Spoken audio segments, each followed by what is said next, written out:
竹晚风成一朵花，他们挽着手把生活过成一幅画。今天这个天气热得让娃娃中午不好好睡觉，被吹吹还降黑了。哎呀，这摆我觉得比中间房还热。热，这个厨房更热，他都吃点冰镇西瓜。要不我给顶上个空调吧，那个中间房安上一个。哪能娃娃哪能吹上空调？现在的大人还吹得降空调冰，不是在这儿烫就是在那儿烫。来，哎，我给你抢了个旧冰，上来。空气扇、循环扇。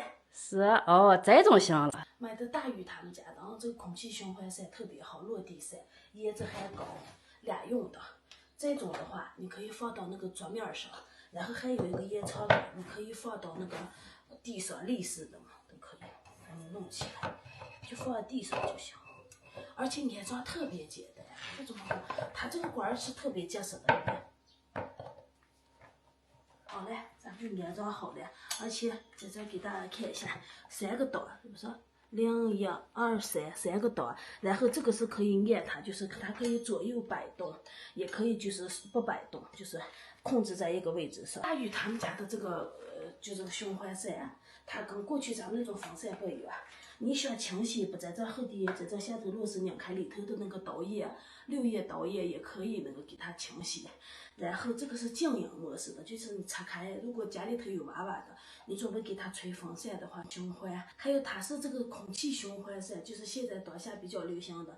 你如果插在这个房间里头，整个这个房间里头的空气它会这种流动起来，而且它是静音模式，尤其家里头有娃娃的，吹不了空调，夏天又热，你就给来一个这个，我给你插上也是啊，你可以听一下它的声音，这个是一刀，几乎就听不见声音。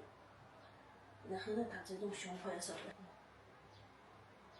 看这么远，看这个风，这么远，3刀，你听声音没有变化，它就是属于静音模式的。这是这么个循环上，这个风扇挺好，叶子还挺高，吹着风，你看，凉爽。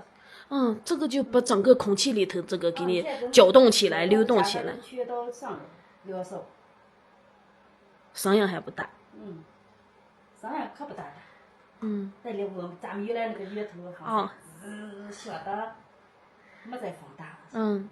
想想这个费电了吧？不费啊，现在这新科技了，一天用上0.1度电。是啊。哎，那挺好。这不比空调好，空调吹出来让。我就不爱吹空调。吹空调不是在这儿抗震吗？强强，你这风扇到底给我买的，是给娃娃买的？给你买的吧。是我嫌娃娃高了。不然还你中午睡觉还睡不着，还得给娃娃在那儿扇了。哎呀，不是把娃热的。人娃爱出汗，别吹出来净那汗，可是热。看这个风，香了吧？香了。我给它吹的你头发丝还飘的了。这个风扇就是挺好看的。其实啊，这样的电器抬的简单点，尤其再加上有老人在，抬的复杂了，它就不会拧，不知道是咋的开呀关呀的。尤其有上岁数呢，这么一拧就行了。你要是抬现在那响的再来那来的，哎，弄不了。就2个按钮，一拧右边，3个刀啊，对，1刀啊。然后这个来，这个来，定那个。这个瓦灶也特别安全，家里头有小宝宝的也不用担心它会这么个滑着。咱们好多人不了解，就觉得这个扇的空气循环扇和咱们传统的那种风扇是一样的，其实是不一样。咱们传统的风扇它是直吹的，直对着人，或者是你长时间吹的话，能容易头疼，或者是某一个关节的部位容易疼不舒服。然后咱们这个空气循环扇，它会把整个房间的这个空气会给你搅动起来，循环起来，房间的空气也会比较流通，而且它吹出来的风会更温柔、更轻柔的，就是很舒服的这种的。咱们这个空气循环扇上下可以扭动，然后左右也可以扭动，而且它最远可以吹到8到10米。